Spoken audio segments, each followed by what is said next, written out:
Hi, this is the video for Daf Lammed Daled of Masechet Ketubot for Daf Shevui.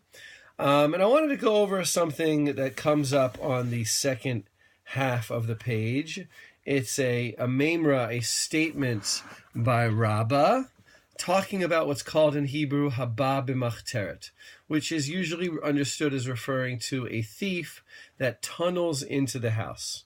So the pasuk Exodus 22 verse 1 reads as follows: Im b'machteret yimatzeh hagana v'huka v'met ein lo damim. If the thief is found in the tunnel and he is executed, ein lo damim. The pshat of it is that the person who kills him is not considered a murderer, which makes perfect sense. The thief was tunneling into his house, and the person killed him in self-protection. And the Torah teaches us that if you think that somebody is coming to kill you, and there's logical reason for such a thought, you are allowed, maybe not mandated, but you are allowed to kill him before he kills you. Makes perfect sense.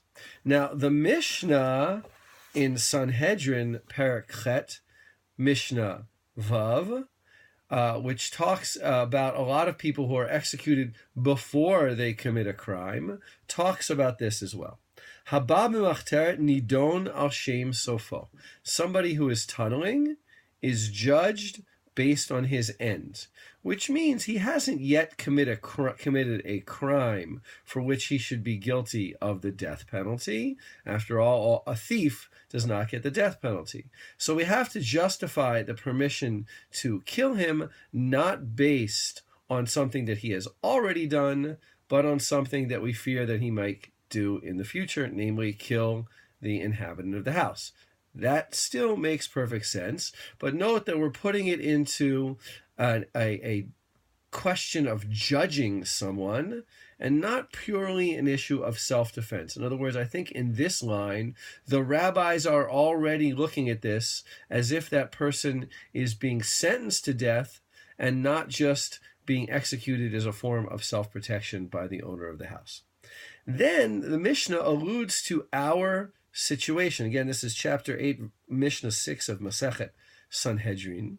Haya ba b'machteret, if he was coming in a tunneling into the house, v'shavar et hachavit, and while he's tunneling into the house, im yesh lo damim chayav, meaning if the person in the household owner were to kill him at that time, he would be liable. In other words, the household owner is not allowed to kill the thief because it's already light outside, or he can see that the thief isn't going to kill him. Then the thief is obligated for the damages that he does, the breaking of the jug. But im ein lo damim, if this breakage occurs at a time when the household owner could have killed the thief, then the thief is exempt because, and here we invoke our principle of kimle b'derabamine, the give him the worst punishment, since he is deserving of death because he's tunneling at night into the owner's home. Therefore, he's not obligated for the lesser penalty. But notice again how difficult this really is in a realistic sense.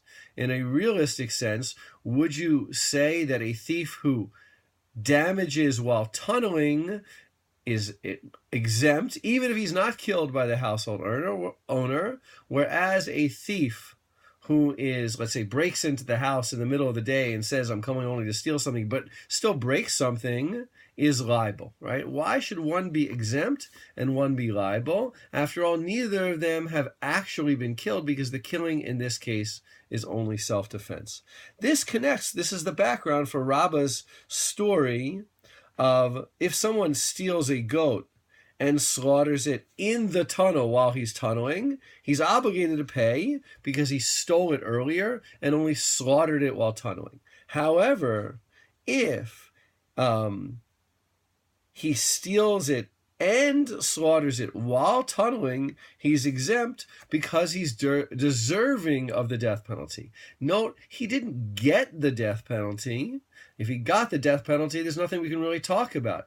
Even if he's only deserving of the death penalty, because he is tunneling, if he commits a crime for which he is obligated a financial penalty at the same time that the homeowner could have killed him, then he doesn't pay for the financial crime that he committed. Again, we see a principle that makes some sense, that if you kill a thief while he's tunneling, you can't then go claim damages from his estate.